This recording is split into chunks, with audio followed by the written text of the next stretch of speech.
once more. For those of you who are actually tuning into this video, I am so sorry. This is take 4, but as you can probably tell, I have switched to my webcam because clearly my phone was like not supporting Facebook Live tonight. So once again, I'm here to tell you about the detox funnel. And I've started with the colon and the liver bile duct, and I'll start again. So basically, when we are detoxing, and when I'm talking about detoxing, I'm talking about detoxing from stealth infections and toxins. I'm not talking about just doing like a juice cleanse or, you know, something like a water fast or something like that. No, I'm talking about cellular detoxification. So when we're going through a cellular detox, we have to do things in a stepwise way so that we're supporting every level of the detox funnel so that we aren't overwhelming our body's ability to actually excrete toxins. Because what's going to happen with cellular detox is there's going to be toxins and pathogens pulled out of the cells and tissues and dumped in the blood. And then the liver is going to have to detox the blood, and then that's going to be dumped into the small intestine, which is then going into the large intestine, then the colon, and then you're supposed to have a bowel movement. So that's why the colon is the foundation of the detox funnel. You have to have the colon supported. You have to have regular bowel movements, or you're going to be reabsorbing toxins and pathogens. So regular bowel movements are important all the time, but when you are actually pushing cellular detox, you need that extra support for the colon and for regular bowel movements. Then, again, if you've been watching, I've already went over this a few times, but I'll start again. For the liver and bile duct. So with stealth infections specifically, a lot of times there is limited or reduced bile flow. And in addition, there are specific things that can block the bile duct. So parasites are one of the things that can block the bile duct. In addition, autoimmune diseases have been shown to cause blockage of the bile duct. Also, certain medications like estrogens and even type 2 diabetes medications and anti-anxiety meds and others. So the other thing is when we talk about the liver, so obviously our liver is the main way that our body detoxifies pretty much everything from medications to, you know, what we are eating and everything that goes into our blood that has to be taken out and detoxed is through the liver. And so the liver has, or is supposed to have, 2,000 mitochondria per cell. So mitochondria are the part of the cell that produces cellular energy, and they do a bunch of other things. But when we have stealth infections and toxicity, the number of mitochondria per cell are reduced, and the mitochondria function is also reduced. So we have limited mitochondria functioning. And with that, then we get reduced cellular energy, we get reduced cell signaling, and also a reduced immune system function. And then there's another thing called apoptosis, which is programmed cell death. So our mitochondria is part of this process where our body finds cells that need to die for one reason or another. And the mitochondria are supposed to be telling certain cells to die and when. And when we have limited mitochondria functioning, that apoptosis is reduced, and then we have cells that are proliferating that aren't supposed to be. So back to the liver, when we have a limited number of mitochondria, when we're supposed to have 2,000, and let's say we only have 1,000, the liver's ability to detox goes way down. And so that's why with stealth infections and toxicity, a lot of times we have reduced detoxification is because the liver is not functioning the way it's supposed to because the mitochondria in the liver cells is being attacked and destroyed. So then the next step of the detox funnel that we're going to talk about is the lymphatic system.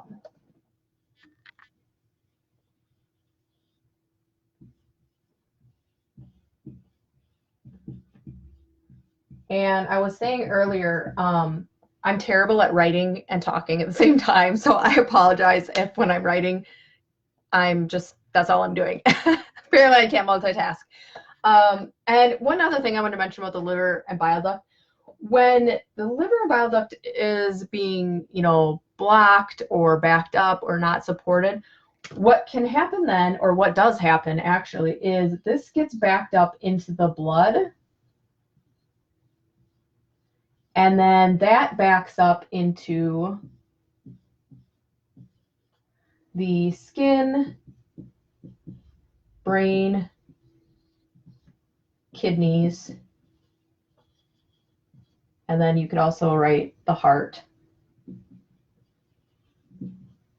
So basically, when the liver and bile duct aren't able to do their job, then basically the liver can't dump the toxins into the small intestine. Like, the liver's supposed to be able to take the toxins and the pathogens out of the blood and dump it into the small intestine. If that's not happening, then basically the stealth infections, the pathogens, and the toxins are getting dumped back into the bloodstream that circulates throughout the body. So then that's why we're getting this blood that's not been detoxified recirculating into the skin, brain, kidneys, heart, etc., just basically throughout the body. So now onto the lymphatic system. So the lymphatic system is basically a circulatory system in our body that's not for blood. It's for lymph fluid, and it contains twice as much fluid as our circulatory system that contains our blood. So basically, our lymph fluid is meant to carry bacteria and pathogens to our lymph nodes, where then these bacteria and pathogens are destroyed within the lymph nodes. So if our lymph isn't flowing and circulating the way it's supposed to the lymph nodes, it's stagnant. And that's where we get problems, because one specific issue is that Lyme disease likes to live in the lymph, but what it loves is stagnant lymph, because it can reproduce there, not bothered whatsoever. So stagnant lymph is a really big issue. And so our circulatory system that contains our blood, if you think about it, has a pump, and that pump is our heart. So our heart is constantly beating, pumping to force blood through our circulatory system. Well, our lymph system doesn't have a pump. There's nothing forcing the fluid.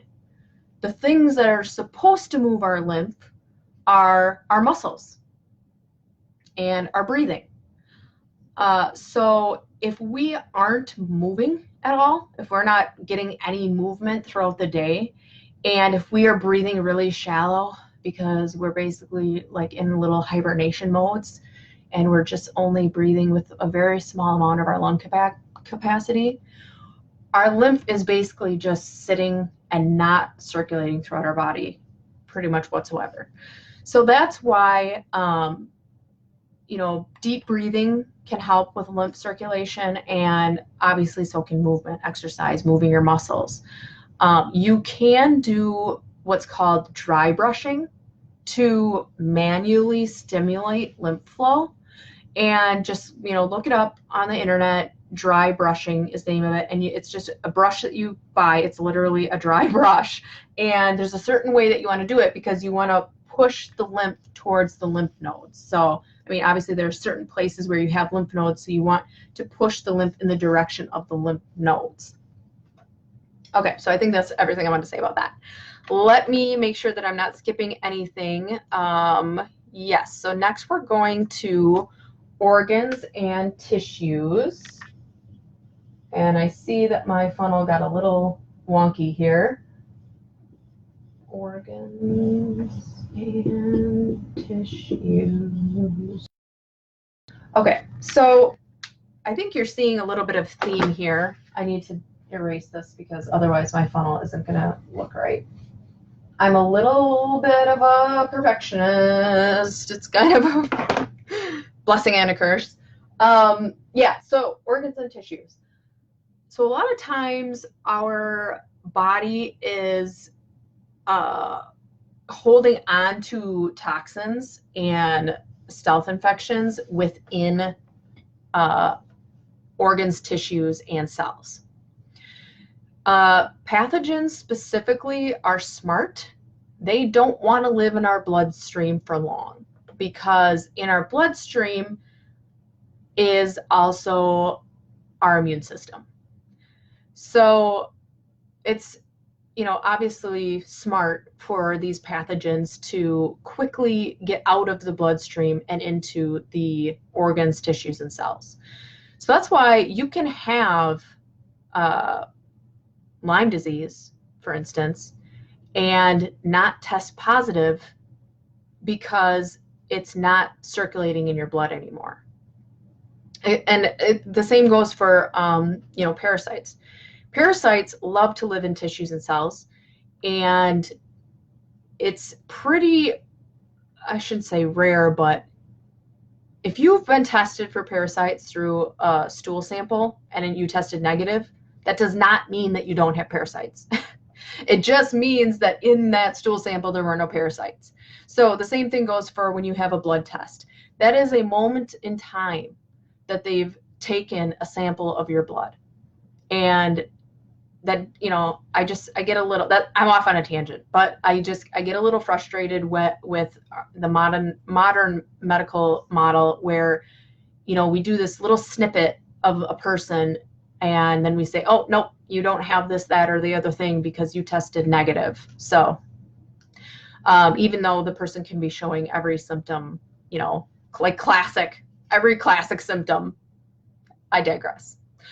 Okay, so that's why when we're doing a cellular detox, it's very important that we get to this level of organs and tissues and that we're actually able to start removing toxins and pathogens from the organ and tissue level.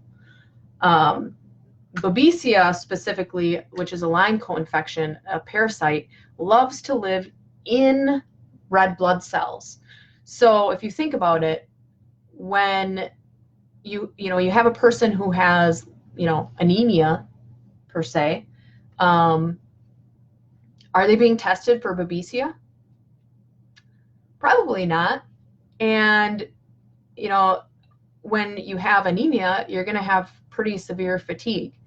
So anyway, that's just another thing that I think we just need a rework of the way that, people with chronic illness are treated and tested, and we need a more comprehensive approach.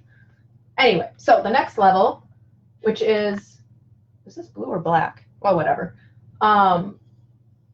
The top of the funnel is cells. So I'll rewrite here the whole point of this. We're talking about the detox funnel. So cells are, this is our goal, basically. We're trying to get cellular detox. And why is that? Because our cells are basically the life units of our body. Like I was talking about with mitochondria, if the mitochondria of our cells aren't working properly, we are not going to be able to get enough energy, cellular energy, ATP. Our immune system isn't going to work right. We're not going to get the right cell signaling. We're not going to get proper programmed cell death. And that's just one part of the cell, the mitochondria, which, granted, mitochondria are a super important part of the cell. But so when we talk about cellular detox, we're talking about the very, very fundamental building block of our body. So when we can support cells, then we can support organs and tissues, the lymphatic system, liver, bile duct, and colon. So basically, we need to get to this point where we're detoxing at the cellular level so that we are able to support everything else. But we can't get to cellular detox unless we're supporting all these levels. So it kind of works in both ways, if that makes sense. And one thing to note is that cellular detox, you need a small enough particle that can actually get into the cell. So basically, it has to be able to go through the cell membrane. And the cell has to actually chemically want to interact with this molecule. So basically, we have, you know, we have positively and negatively charged ions, and that's one of the ways that things are brought into our cells is through a gradient of positive and negative charges. And so that's the way that a lot of the products that I talk about, that's the way that they're brought into the cells, is by using that positive negative gradient.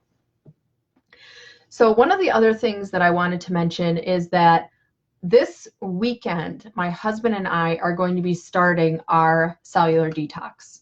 I'm so excited. So you probably heard me talk already in other videos or emails or, you know, other places about my chronic illness issues. So I have Hashimoto's thyroiditis. I have an autoimmune disease, but I also have multiple mycotoxins, and I have chronic Epstein-Barr virus. So a lot of these are interrelated. And I've been dealing with chronic fatigue for 7 years. I was also at one point diagnosed with fibromyalgia, but that was before I was diagnosed with Hashimoto's, and I was having a lot of pain. This was also when I was living in the mold-infested apartment. So I was having a lot of inflammatory issues, a lot of pain, and I feel like the rheumatologist that diagnosed me with fibromyalgia just didn't know what else to call it. And I'm not saying that's true of everyone with fibromyalgia, but for me, it was, I mean, I had been seeing doctor after doctor, specialist after specialist, and they just were like, but we're just going to give you a ton of prescription meds and call it fibromyalgia, and off you go. So anyway, I have been dealing with these different, you know, chronic symptoms, chronic illnesses, like I said, for about 7 years. And I found the cellular detox protocol that my husband and I are going to start, because he obviously was also living with me in the mold infested apartment. It just hasn't affected him the same way it's affected me. But I actually did the nutrition genome DNA test, and I found out that I am especially genetically sensitive to mold and viruses. Interesting that I have Epstein-Barr virus and 5 mycotoxin strains. So you know, it kind of begs the question, what came first, the chicken or the egg? I think that's the right idiom. But anyway, so is it that I have a harder time getting rid of these things? Is that why I have so many more symptoms than my husband? And, you know, is that because of my genetic, you know, sensitivities, or, you know, different, basically I have certain genetic, I don't want to call them defects, but you know what I mean, where like I'm trying to think of the word and it's not coming to me. Oh, I also have MTHFR mutation. Thank you. Gene mutation, not defect, mutation. So anyway, I have MTHFR. I have 2 of the mutations. So that's another issue. I also have a genetic tendency for mercury toxicity. That was another thing I learned from that nutrition genome test. Very good test. Let me know if you want more information about it, because my report was 93 pages long. They say it's a 50+ page report, but that depends on where you have mutations and, you know, where your strengths and weaknesses are. They give you like a customized grocery list, basically what you should be eating to support your detox pathways, and, you know, what your body has a harder time maintaining. So for me, I genetically have low vitamin D circulating in my body, and that's absolutely true. You know, I've been diagnosed with low vitamin D multiple times. So anyway, I found this nutrition genome DNA test to be very validating because I was like, oh yes, this is true. So anyway, mercury toxicity is another thing that I'm prone to. And I grew up on a dairy farm. At one point I remember breaking my dad's thermometer because I wanted to play with the mercury. I was a kid. I thought it was cool, the liquid mercury. I didn't obviously realize it was a toxin. I do remember my mom being quite upset that, I did that, but I was young and it was, cool to play with. I didn't, like I said, I didn't realize what I was doing and that I was poisoning myself, possibly, probably. I don't remember if I touched it with my bare skin. That's what I can't say that I necessarily poisoned myself because although the fumes, I probably was breathing it. But anyway, I also, when I was little, I had a lot of amalgam fillings. So that's another thing. And I will mention, and I might have mentioned this in one version of this video already, so I apologize if I'm repeating myself. This is take 4. I'm a registered dental hygienist. So I absolutely believe in, modern medicine, modern dentistry, and the importance of everything that we can do to fix acute illnesses and acute infections. However, when it comes to chronic illness and chronic infections, we've got a long ways to go. And I do have, within Detox University, I have a whole section on biological dentistry because, like I said, I understand that fluoride, for instance, is important for topical use to strengthen teeth, but I also understand that it can be toxic when ingested. So, you have to weigh the good and the bad of things. And for instance, I have a thyroid condition. So ingesting fluoride for me is not good because it will block the iodine my thyroid needs. And that'll, happen for anybody. That's how it works with the different halogens. So anyway, I'm getting off on a little bit of a tangent here. I meant to talk to you about the detox. I wandered my way around. But yes, this is the detox funnel. My husband and I are starting the detox protocol on Saturday. Here is, so phase 1 is prepare. And isn't this stagnation breeds sickness? See, that's exactly what I was kind of talking to you about. So I should mention, this detox protocol is Cellcore Biosciences. And I am a recent Cellcore Biosciences practitioner. I am like I said, I'm a registered dental hygienist and a health coach, and I had to fill out an application. They don't just let anybody, become a practitioner. You have to, be licensed and, have credentials of some sort, And so I had to submit an application and I had to be approved by them to be a Cellcore Biosciences practitioner. And there's only about 4,000 of us worldwide. So I feel pretty honored to be a part of this. So phase 1 is prepare, like I was mentioning. And I really wanted to talk about 3 products. There are 5 total, but so these 2 are considered tinctures, but there's the Mito ATP and there's the bioactive carbon minerals. So these 2 can be microdosed for people that are super sensitive to detoxing. It's good to start with tinctures because, like I said, you can microdose. And these 2 are very important supportive products, but also detox products. So Mito ATP, this one is super important for the mitochondria. I was telling you a little bit about the mitochondria earlier. And bioactive carbon minerals, this one actually is a low pH fulvic acid. You'll probably have to Google that because I can't go into all of that right now. I'll do a separate video if you guys want me to talk about like what the components are of these, different products, or I can send you the info sheets. I have a Dropbox link. I can just send you the link that has all of the different product info sheets. But anyway, so low pH fulvic acid, all you really need to know about that is that it strongly binds to radioactive metals along with other toxins and pathogens. So this bioactive carbon minerals was used by the Cellcore Biosciences scientist in Fukushima to take radioactive metals out of the soil. How cool is that? I think that's really cool. So anyway, these two are super important. These two products, along with one other one, are in every phase of the protocol. There are 4 phases of the protocol total. So that's, I mean, that shows you how important these two are, is that they're in every phase. And then the other one that's in every phase is the TUDCA Plus.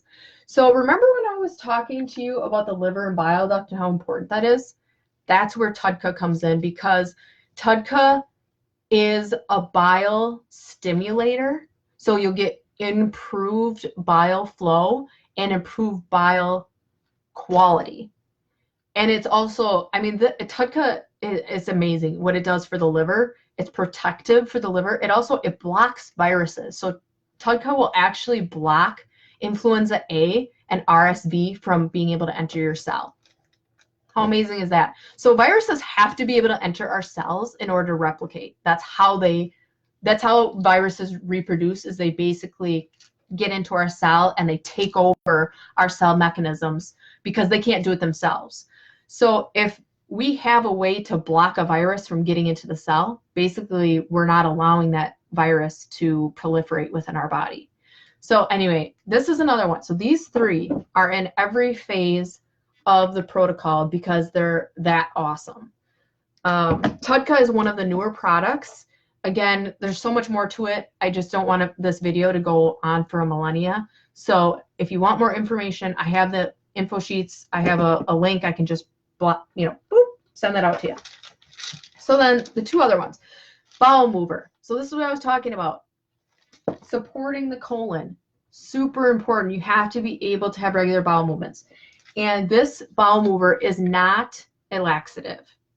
It is a constipation reliever. So even if you're borderline constipated, you should be on bowel mover, especially when you're doing a cellular detox. And then I'm dropping everything. Really key important, the biotoxin binder. So remember when I was saying that you have to be able to get within the cells? This biotoxin binder is nano-sized, so it goes within the cells. And when you use bioactive carbon, what it does is it takes and binds to the toxin or the pathogen, but then it actually replaces things that the cell needs to repair. So normal binders, what they do is they take, but they don't give. So that's why you get depleted and you actually damage cells with like the bentonite clay, the activated charcoal. Those are what are called spent carbons, meaning they are long chain, they're huge. They really don't go beyond the gut. And they don't give back to the cells because they have nothing to give back and they aren't even able to access cells. So the biotoxin binder is able to do that, able to get into the cells, take out the pathogens and toxins, and also give back to the cells so the cells can repair. So that's pretty amazing. And I wish I had the little print off thing that said, hold on one second. I do have it. I know it's somewhere. It's here. That says, so this is what this works for, the biotoxin binder. It supports the fight against mold, ammonia, sulfur, candida, and fungal toxins.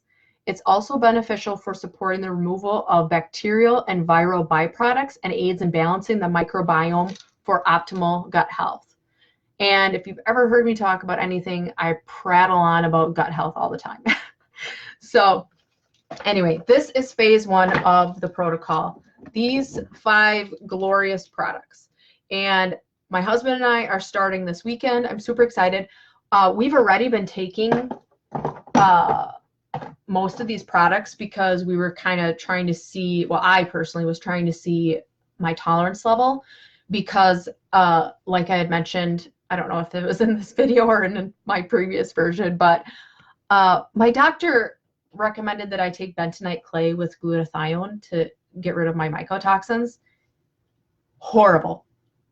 I only was on it for like 4, maybe 5 days, and I was so sick from it, I had to stop.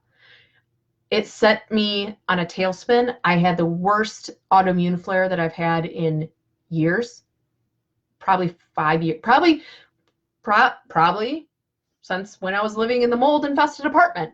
You know, that's the last time I felt as crappy as I did when I took the bentonite clay and the glutathione. Anyway, and she never warned me. She never said you might want to start at a lower dose or you might want to do something else if you're more sensitive. So anyway, I was a little bit hesitant to start a detox protocol after that experience. And I am happy to report that things have been going really well with these products. You know, even so, I thought that I could just take the bioactive carbon minerals and like they're just minerals, you know, what's the big deal? But what I found is you actually, you know, if you're really doing cellular detox and you're getting rid of things like mycotoxins, you need the biotoxin binder. Because when I started the bioactive carbon minerals, it must have been pulling those mycotoxins out because I started to get a little bit of a headache, and that's one of my kind of classic signs. But I mean, I didn't get anywhere near the reaction that I did from the bentonite clay and glutathione. But being that I'm, you know, kind of a scientist researcher, I tried it again with the biotoxin binder, no symptoms. So anyway, that's my point, is that these products are meant to be used together. There's a reason why Dr. J and Dr. Todd created this protocol and worked. I mean, they've worked on this protocol for, I think it's close to 7 years. Don't quote me on that because I can't remember when they officially, you know, started using these as practitioners. They were using them on themselves because Dr. J's wife has chronic Lyme and Dr. Todd had chronic Lyme also.